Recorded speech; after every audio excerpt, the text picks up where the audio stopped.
Welcome back. You're listening to Real Talk with Brian and Dan on 1150 KKNW. I'm Brian. And I'm Dan. Our first guest is Tina Mitchell, a certified mortgage planner. Now, Tina Mitchell has been in the mortgage industry for over 2 decades and has been recognized as one of the top 1% nationwide. She's a numbers gal, and she's a designated mortgage. She has designed a mortgage software and is the founder of the Mortgage Triangle software. She's committed to the real estate community and has been awarded Partner of the Year from the Washington REALTORS Association. Also, Media of the Year from the Seattle King County Realtors and Member of the Year from the Women's Council of Realtors. Wow. Tons of great awards, Tina. That's great. So Tina is also my inspiration for this show. She's a radio personality and she hosts the Money Hour also on KKNW 1150. She is also, she's got so many things to do, so many hats. The host of Coffee with a Superstar, which I hope to be on soon, interviewing the best real estate agents in the space. So she's a keynote speaker. So if you're looking for somebody to talk, she's got a fantastic story. And finally, the coach of One-Time Your Business, trademark right there, and author of Journey with Me. She's passionate about her career in the mortgage industry because of the challenges her family faced while keeping the roofs over their heads. Helping others reach their dream home ownership is very rewarding to Tina.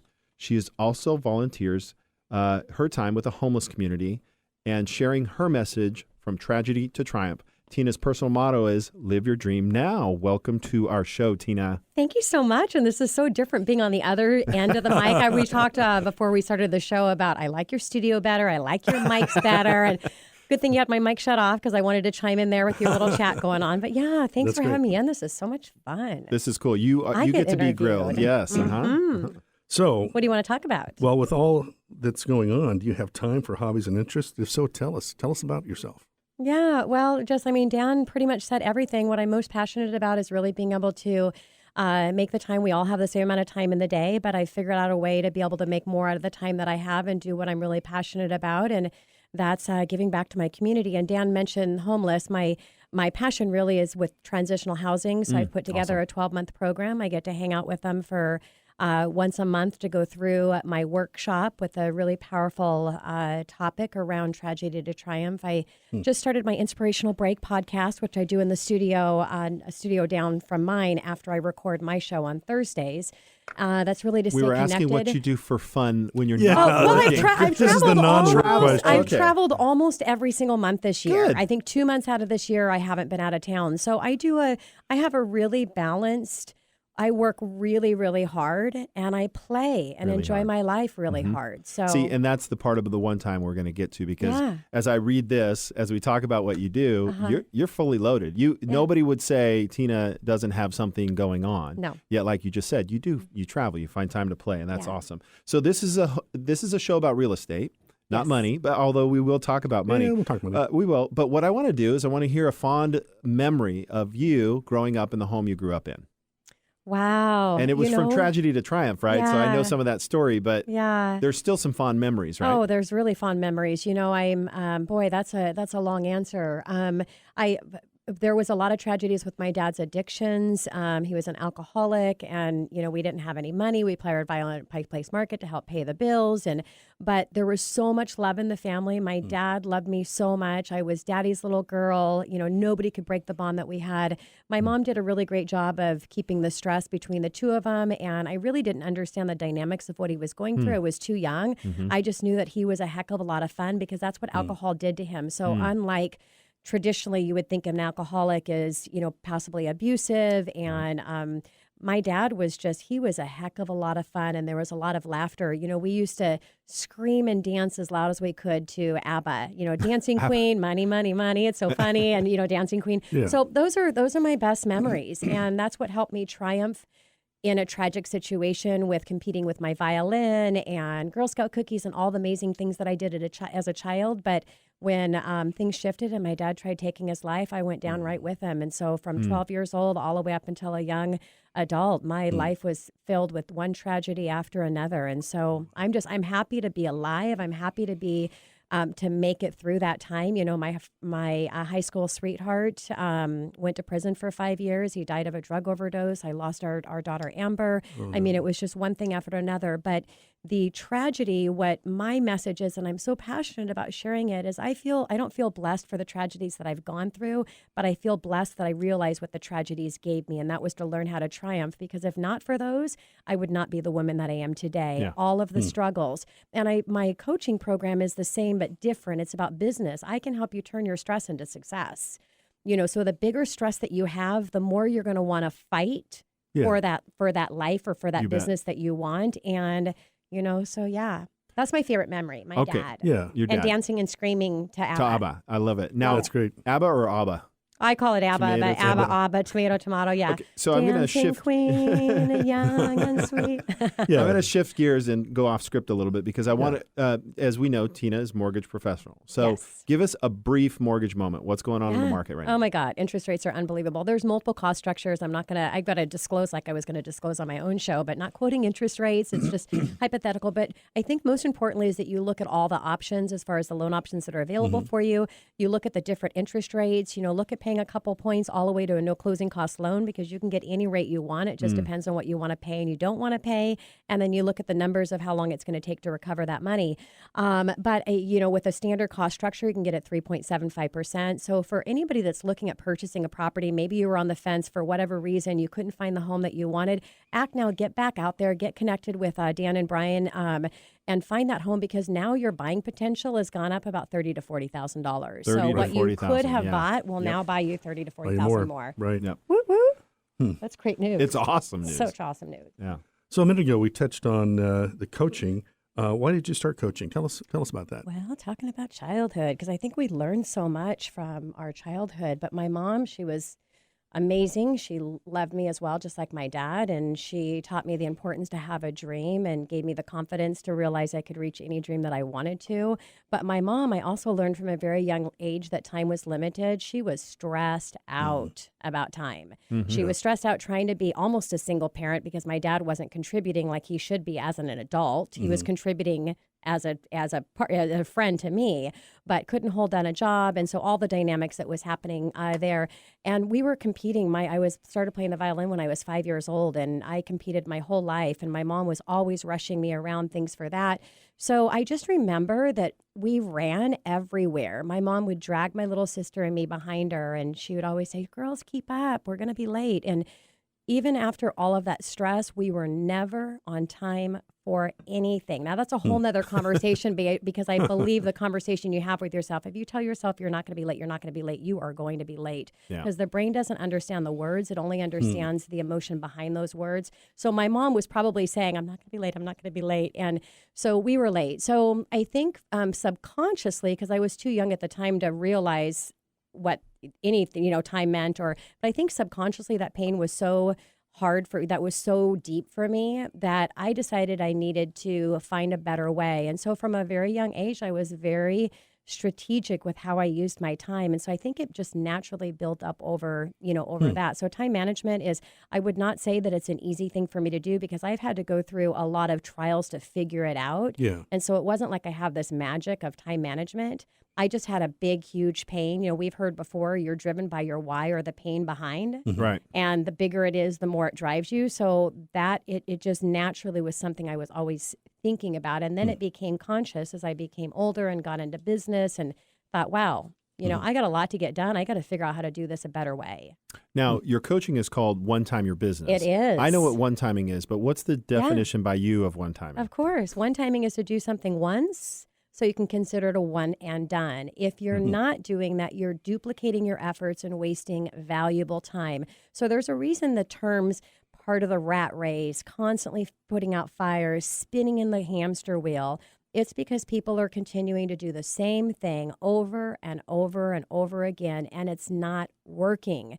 And the reason why is because they haven't created a new mind shift around. The mind shift for one-timing your business is rejoice your small successes, take the hard road, which represents change, and embrace your failures. And through that process, it will create a habit for you to always be looking at a better way to do things. So it's really simple. The difficult part is creating the habit. You have to recreate a bad habit that you always have, and that's the way you're currently doing things, and that's hard. That's why the second part of the mind shift is take the hard road. So, but knowing what to do, we all know what to do. What I teach in my class, it is unique and special to the way I teach it, and I feel that it's at a very high level of efficiency and process to it. But we all know that you need to do this, this, and this to be successful. But it's making that change. So yeah, to do something once, considered a one and done. It's beautiful. So you got a lot on your plate. It sounds like that's a key, the one-timing to get everything done. It is. Other tips you can add to that? Yeah. So one-timing, which is running a high-efficiency business model and time management business efficiency.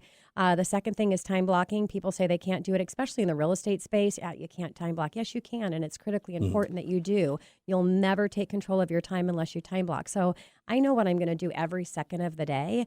And then embracing your strengths, which I think there might be another question around that, but I can't do it by myself. So I have to get really hyper-focused on doing the highest level of activities and the things that I love to do, and I get rid of everything else. So I always ask myself, in everything I'm considering doing task-wise to the smallest to the biggest, can I automate it? Can I delegate it? Can I release it? At first, I need to find out automation. Next is, if that doesn't work, can I delegate it? Next, if I can't delegate it, should it be something that I release? Because the last thing is I'm stuck with it. So it has to be the highest level of activity, and as important, if not more important, something that I want to do, that I love to do. You've got the more tactful version of what I do. Do it, delegate it, or dump it. Yeah, there you go. See, it's the same. I don't think any of us come up with brilliant ideas. I always say the brilliancy is actually implementing and making your own, getting inspired and motivated by somebody else and making it your own. Yeah, a lot of times we'll go to masterminds, and I'll go to regional masterminds for Keller Williams, and a lot of the last conversation we had, it wasn't like, what are some great business ideas? It's like, what are you going to implement when you walk out the door here? And implementation is really key. Right. So how do you what's the most efficient way to manage projects and tasks? Most efficient is to do what I call one tasking. There is no such thing as multitasking. Multitasking, you may think that you've mastered multitasking, but what multitasking means to me, or the definition of it, is you do something, you stop in the middle, you move over to another project, you go back to the original project, picking up where you left off. But the problem is you're not picking up in an efficient way. There's been studies by Stanford and Harvard that show that if you're a multitasker, the people that multitask versus not, they're 28% less productive in a day. So I would ask you, just look at if you could be 28% more effective today and now have a ripple effect of every single day, what would your business look like? And more important, what would your life look like? So one tasking. Also use a task manager. This is going, into technology. You need to really have a place that you can, especially as an entrepreneur, we have so many amazing ideas, and they're all amazing ideas, but you have to have a place that you can release, have trust that you can find it again, so that you can get back to whatever you were doing. And so managing a task. And then also in task management is really breaking it down. I try to break it. When I think I have it broken down to the very smallest thing, I try to break it down again. And I'll do that 3 times until I've broken it down. Because then I see it's going to take 100 things to do. And it doesn't matter when you manage this way, it makes it great, because then you can go ahead and number off what you're going to be doing. I always say in one of the mind shifts of taking the hard road is represents change, but also it represents doing the most difficult things first. Obviously get rid of the urgent stuff, but then urgency comes from things that you're not doing, and those are the difficult tasks. So get the most difficult things first, and then done first, and then you can release all the emotional stress that's attached to the stuff that was difficult because it's gone. Also in the implementation is just do it. Commit to somebody that's really important to you, not a close friend, not a coworker at work, but somebody that's really you respect at a very high level, and say, look, I've got this program. I'm going to start a radio show. And so announce that out to that person and give them a date when you're going to do it, because then you actually will. Because the biggest mistake, especially as the entrepreneurs make, is it's never good enough. And it will never be good enough. It will never be completed. It's not supposed to be completed. And how you really master and continue to master it as you're going through the process is in putting it out to the market. So, and that's how this came about too, right? I had to go, well, I don't know. How do we do this? A radio show. Let's just go one step. And so many people worry about, I think there are a couple of ways to say good versus great. In some aspects, great can keep you away from doing something, right? Because it's not great. But also too, at some point, then you want you don't want to be good enough. You want it to be great. So it's finding that transition, because you're never going to do it if it has to be perfect. No. And sometimes I think the authenticity is in the imperfections. Yes. Right? I totally agree. So you've got a lot on your plate. How do you get it all done?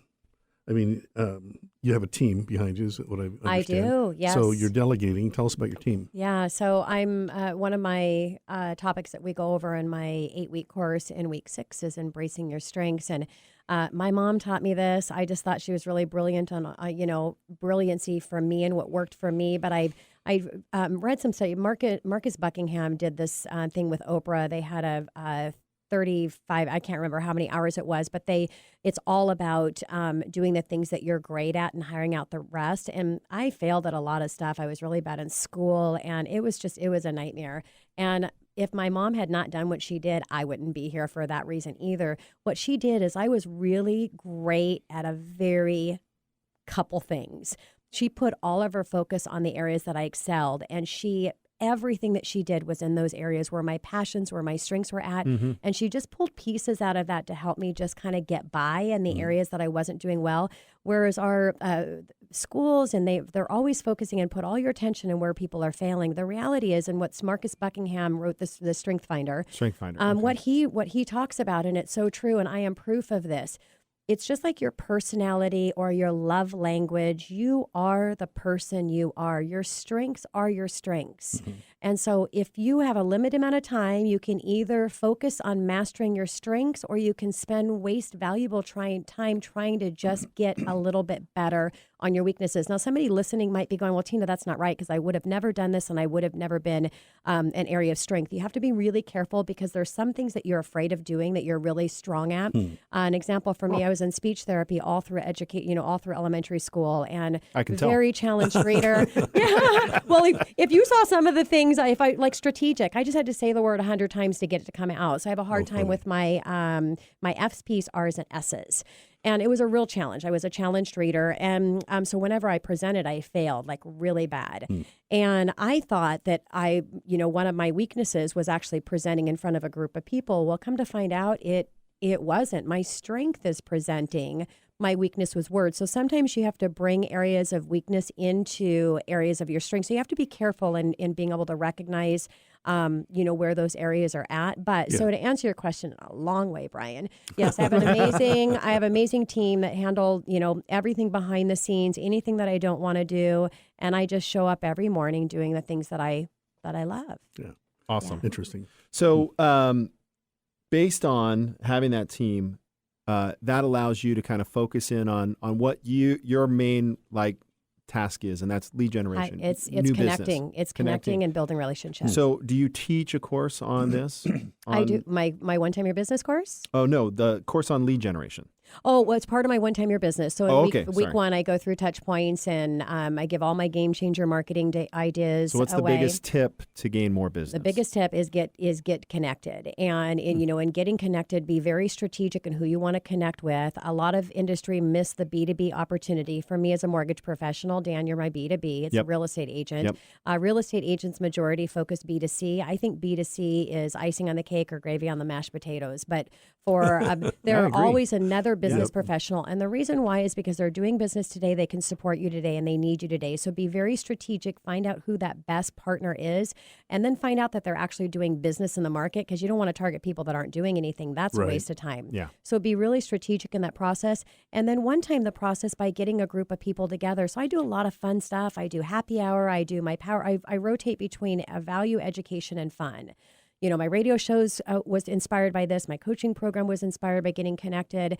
I do happy hours. I do girls' night out. I do so many things around. So instead of meeting one-on-one for a cup of coffee, I never do that outside of our networking group. It's very special. I'm part of a BNI group. Susie, that's here today, we're in the same group, and Dan, we're all in the same group. And so I do something really special for BNI because I'm excited about the organization and being a part of this networking group. But other than that, I don't meet one-to-one. Do you ever sleep? It's all group.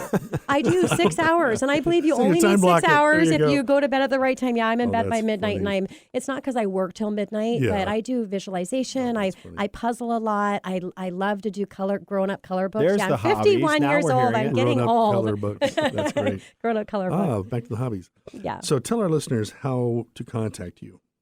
How do The we best way reach to you? contact me, this is all about my coaching program today. Go to OneTimeYourBusiness.com. It's all spelled out, OneTimeYourBusiness.com. My program is complimentary. It's my way to give back to my community and help you take control of your business so you can take control of your life back. You can live the life that you want to live. It's 8 weeks. It's virtual, so it's convenient no matter where you're at in the country or the world. You can join into the course. I'm there with you live. I build, there's a lot of other business professionals, so you build camaraderie. There's one of the Camaraderie. words. There you go. See, if I get stuck in my head, I just got to just move on with the word. Camaraderie. And so, yeah, it's a great program. So go to OneTimeYourBusiness.com and sign up for my next complimentary coaching program. When's that start? It starts end of July. I'll be in week 6 tomorrow, and I okay. run it literally every 8 weeks. So it's end of July something. Every Wednesday from 3 to 4:30. That's great. It'll be on the website. Yeah. Tina, thank you so much for joining us today. Yeah. After the break, we have in studio Susie Cohen from Style with Susie. We'll be discussing what it means to have a personal stylist and shopper. We'll be right back.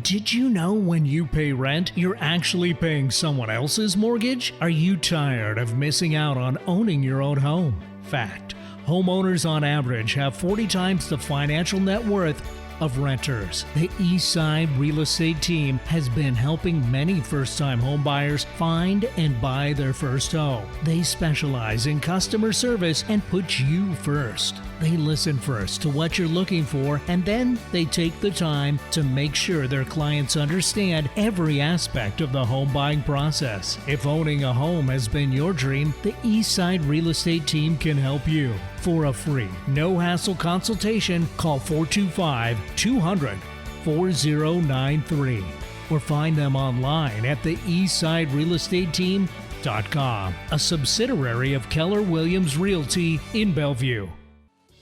Have you ever experienced being overwhelmed and uninspired when you walk into your closet filled with clothes, shoes, and accessories?